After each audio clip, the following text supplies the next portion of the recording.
2 years of lockdowns and social distancing put a serious damper on live music.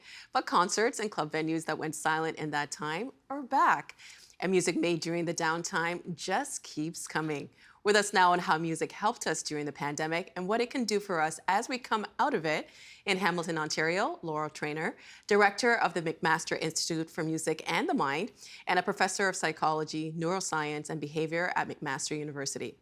And here in our studio, unregistered psychotherapist and certified music therapist, Rachael Finnerty, who is founder of the Music Therapy Academy and a PhD candidate at McMaster University. Hi to you both. Hi.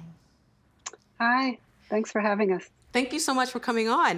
Laurel, I'll start with you. How important is music to us? I don't think we can underestimate how important it is. Music is found in every culture, past and present. Most of us listen to music every day of our lives. We have music at social gatherings where we want to feel common emotion with other people, like weddings and parties. When we need to work towards a common goal, like in the military. We sing to infants. Many people report using music to regulate their emotions, to relieve anxiety and stress. We know that music in early development can put kids on a good developmental trajectory. So really, music is just really integral to what it is to be human. We've heard this saying, and it might be wrong, but we've heard this saying that music is universal. It's a universal language, is it? Well, music is universal because it's found across all cultures, and there are certain similarities in music in every culture. But I don't think it's actually correct to say music is a universal language, because just like English and French and different languages, you can't understand them entirely unless you learn them. It's the same with music, and infants become enculturated to whatever music is in their environment. So for us in the Western world, that's the Western tonal music for the most part. But if we go and listen to music, say from India or South America or Africa, we understand some of it. It can affect us still, but we don't understand it as a native listener would. And Rachel, how did the pandemic change the way people experience music? Yes, well, the opportunity to engage in music, one on actually playing instruments together and such, coming together as groups, these kinds of things were no longer possible.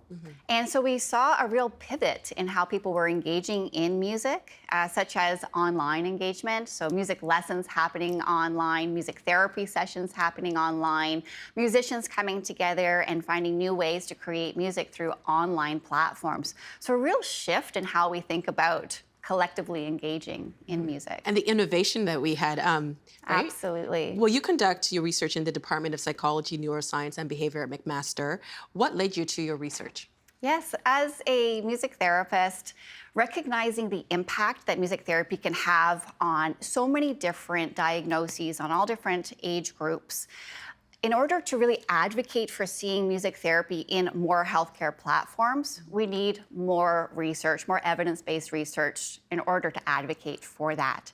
So that was the real motivator for me to go back in 2019 to conduct a PhD looking specifically at the impact of music therapy for proactive wellness.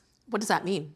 So typically in healthcare, we look at things from a reactive aspect. So when somebody's already in crises, so from a mental health perspective, when someone's already in crises, then we start to look at how to support the symptoms related to that, opposed to research to support how we can actually prevent crises.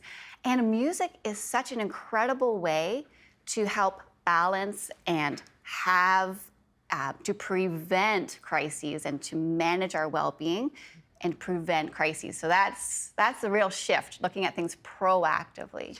It's so interesting you're saying that, because I know when I feel like I'm getting into like a funky mood and I put on a certain song, how it changes me. You're a certified music therapist. What's the difference between the therapeutic effects of music and music therapy? Yeah, so we can all experience the therapeutic effects of music. So on our own accord, we can put on a piece of music and it will change our mood.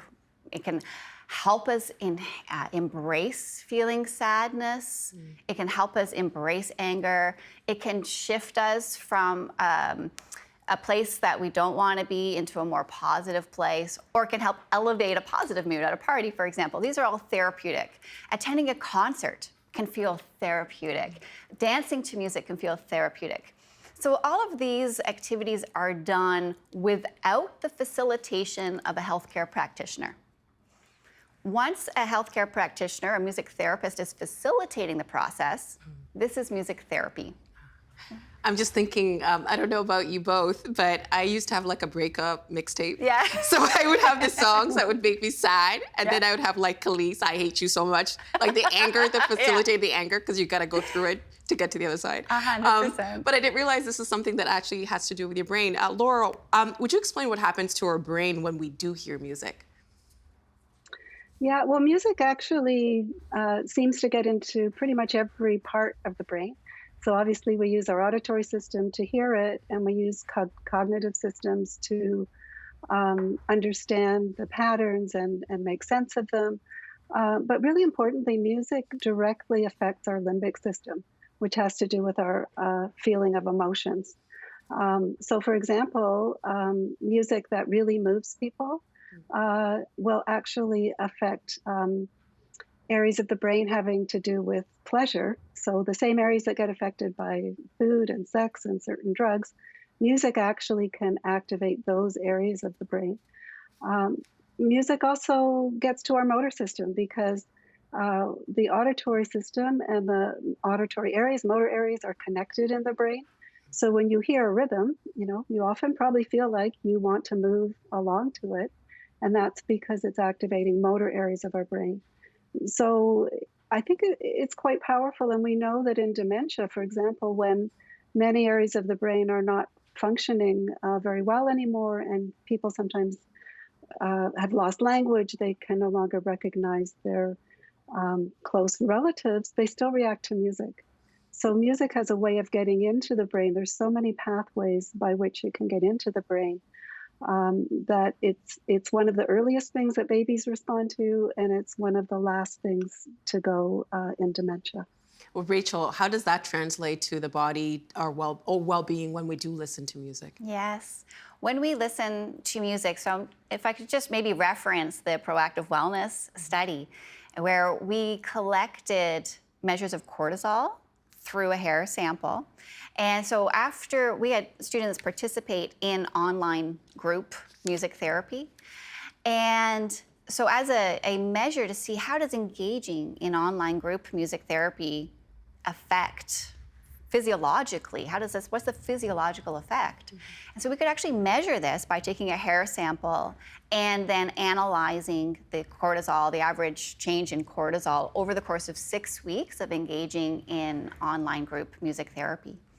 And so we actually did see that they were undergraduate university students who participated in the music therapy groups did have an average decrease in the cortisol results in comparison to our control group, so the students that did not participate in any kind of online group therapy, they had an average increase in the cortisol levels. So we can actually see there are physiological changes. We can measure these physiological changes as a result of not only listening to music, but engaging in music therapy, where not only are we listening to music, but we are composing music, singing music, other aspects as well. And Laurel, there's been some research into live music at the Live Lab.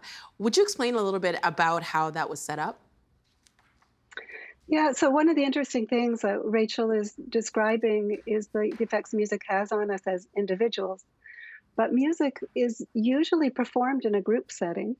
So in the West, we have recorded music now, which is wonderful. We can go on the internet and get music from around the world and listen to that. But through our evolutionary history as a species, and if you look at how we engage in music across different cultures, it's most often done in groups. So there's a real social aspect of music. And so in the Live Lab, by the way, it's a fully functioning concert hall at the McMaster Institute for Music and the Mind.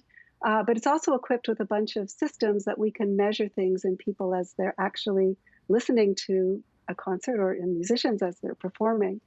And so one of the things that we were really interested in, and this was actually pre-pandemic, but I think it's even more relevant now since we've gone through the pandemic, is what's the effect of experiencing music in an audience? And so there's a couple of factors that people rate when you ask them what are your most memorable musical experiences. They'll usually reference a concert that they heard, that they attended. So what is it about that experience of being in an audience at a concert? And there's sort of two aspects. One is like being there in the moment, so what we call sort of being live. Um, and so that, when you listen to a recording, you, even if you haven't heard it before, you can't affect the recording in any way. So it's a sort of a one-way communication from the recording to you. But when you're in a live concert, you have this feeling that you're part of what's going on. You don't know what's going to happen next. It hasn't happened yet. It's unfolding before your ears and your eyes. And so, what is the effect of that being there in the moment? Um, so, in one study, we had it was actually the album release of Ian Thornley, which he held in the Live Lab concert hall. And so we decided to turn it into an experiment. We had a group of people come in who experienced the concert for the album release. We recorded it, and then with our amazing sound system in there, we could recreate it pretty much exactly. And so we held a second concert, which had exactly the recording that occurred during the live one, and the video of it and everything, but it wasn't live. So we compared what happened in these two situations. And what we found was we looked at the way people move, because the way people move to music really expresses a lot about how they're experiencing it. Well, I And have the so what clip. we I'm found, gonna I'm gonna stop you there for a yeah, second because I actually want to show. We have a clip of that performance, and then you can continue afterwards. I just want people to get an sure. idea of what it is you're talking about. Sheldon, please roll.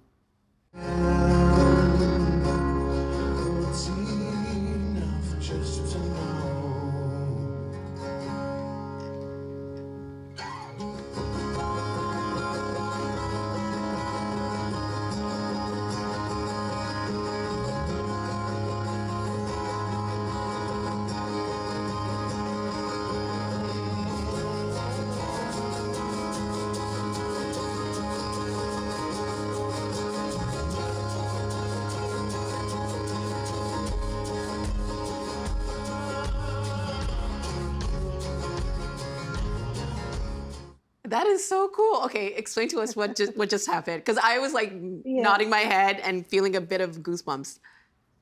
Yeah, yeah. So what you could see there was obviously the performers, but then you could also see the motion of the heads of a number of members of the audience. So we can track how they were moving along to the music. And what we found was people moved with more vigor. So they moved faster, essentially, when the music was live than when it wasn't live, even though the sound was exactly the same and they could still see the band when it wasn't live. They didn't move as much. Is And there a the other reason thing that why? was, I think it's because we're often not even aware when we move to music, Mhm. but music makes us want to move. And so whether you're playing music or listening to music, there's these connections in the brain between the auditory and the motor systems, and it makes us want to move. And so by measuring people's movements, we're measuring how engaged they are with the music. So in the live case, people are simply much more engaged with the music than in the case where they're listening to a recording, even though they're still with other people. There's something about it being live that's really important. What would you say are the larger implications of these findings to humans and how we operate?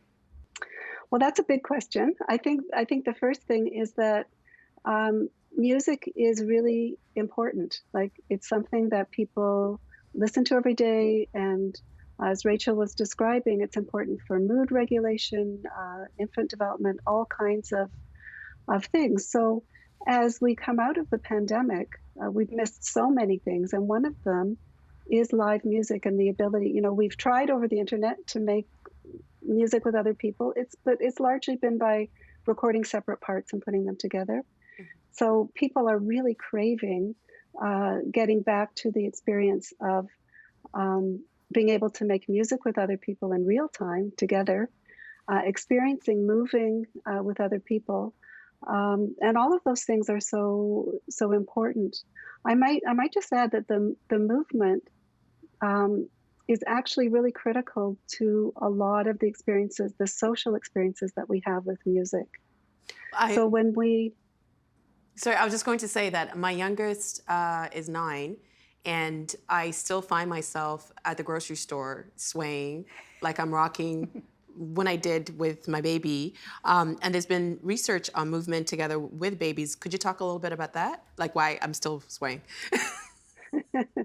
Yeah, well, if we start with adults, it turns out that if you listen to music with someone or a group of people and you move together in synchrony with those people to the music, afterwards you like them more, you trust them more, and if you give them a game to play in which they can choose to cooperate or compete, they'll cooperate more. So music is having these really important social effects on us in adulthood. But as you said, in infancy, parents are holding their babies, they're singing to their babies, and they're rocking their babies while they do this. So we wondered whether some of these social effects might actually be there really early in development. So we took 14-month-old infants who can't move very well to the music themselves. They're not coordinated enough yet to do that. But we bounced them to music with an experimenter, and the experimenter either bounced in sync with them or she bounced at the wrong tempo, so she was out of sync with them. And then afterwards, we gave the infants opportunities to help her. So, for example, she dropped a clothespin. She was trying to pin some clothes on a clothesline. She drops the clothespin. And then this 14-month-old toddler, we gave them 30 seconds. They could either pick up the clothespin and hand it back to her to help her or not. And just listening to music and bouncing in sync with that experimenter increased their rate of helping by about twice. So just a very little experience with someone at that young age, moving together with you to music, actually affects how you interact with them socially. Mm. So infants are using music and movement to figure out who they want to affiliate with, who they want to be friends with. That is so fascinating. Rachel, from your research, do we know why listening to music lowers our stress levels? Yeah, so when we listen to music, there is this, we were talking earlier about this balancing of our system. And when we listen to music, it evokes the emotion areas of the brain, the memories areas of our brain, the HPA axis, which regulates our stress. So music incorporates all of these areas. It's like a mini mental gym for every part of the brain. And so when we go to the gym, we have everything healthy and working well. When we listen to music, it helps everything to be staying healthy and working well so that it can manage stressors to the best of its capacity. And so listening to music in a meaningful way, so I think that's also a really important piece, is not just listening to any music, but music of preference, music that has meaning for yourself. So sometimes, for example, there has been research around medical professionals choosing what kind of music should be played in a surgical room or in the waiting room before surgery or post-surgery to see if that music will impact stress without necessarily taking into consideration the preference of the individuals. And I think it's really important to recognize that, yes, music has these physiological, these visceral effects, but they can be so much more powerful in a positive way if it's music of preference. And one of the reasons behind that, or a likely reason, is that we have accompanied music to every life event that we've had. We can create this moment by moment book of pieces of music that are relevant to childhood, teenage, that first breakup, the dance floor, the music played at your wedding, music played at a funeral. And so each of these pieces of music are individual to each person and to their own life experiences, right? And so That is so interesting because I'm just thinking of when I was younger and you would have these protests like rock and roll is bad. But it's like, well, you might not like rock and roll, but I like rock. It's personal, right? 100%. But yeah. not just so it's just to see like science is showing that. So do you think people need music? Yes.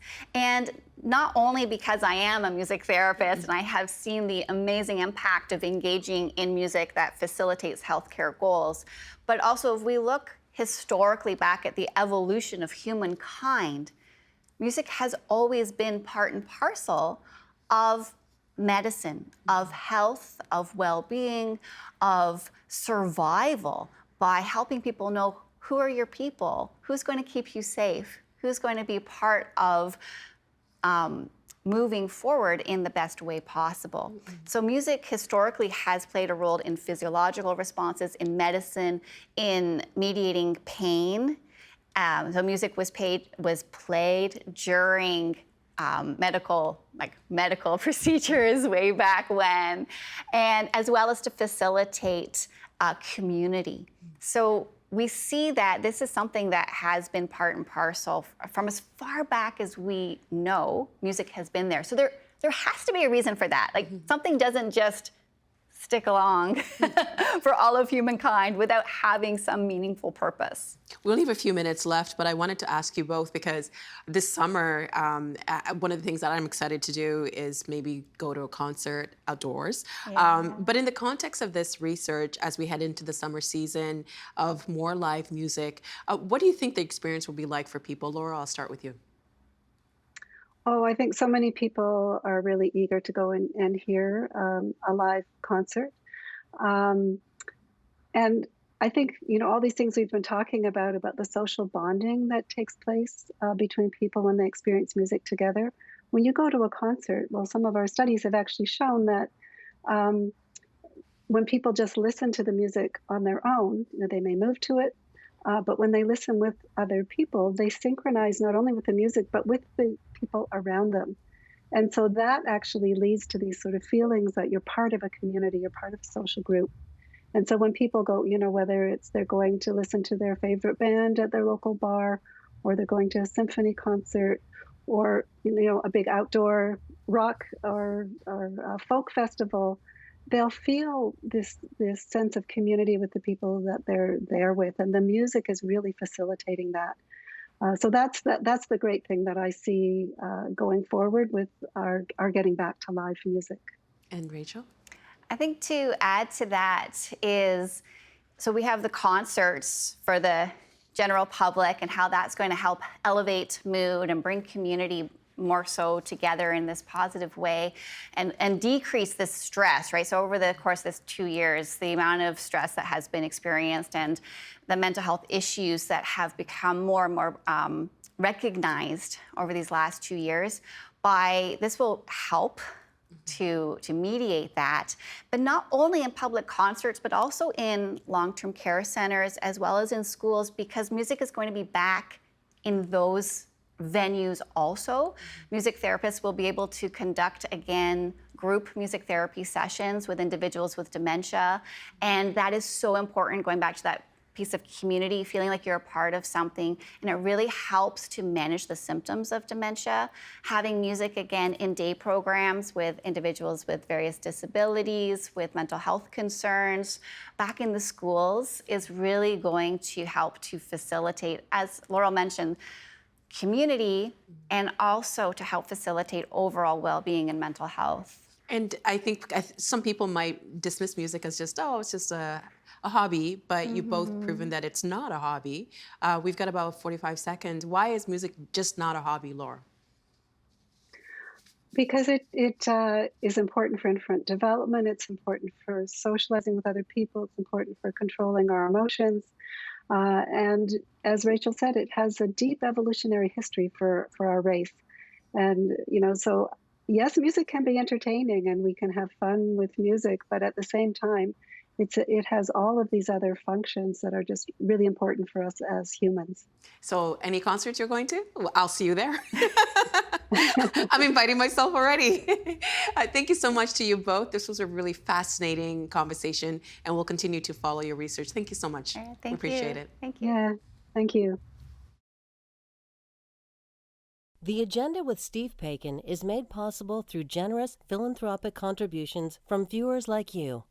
Thank you for supporting TVO's journalism.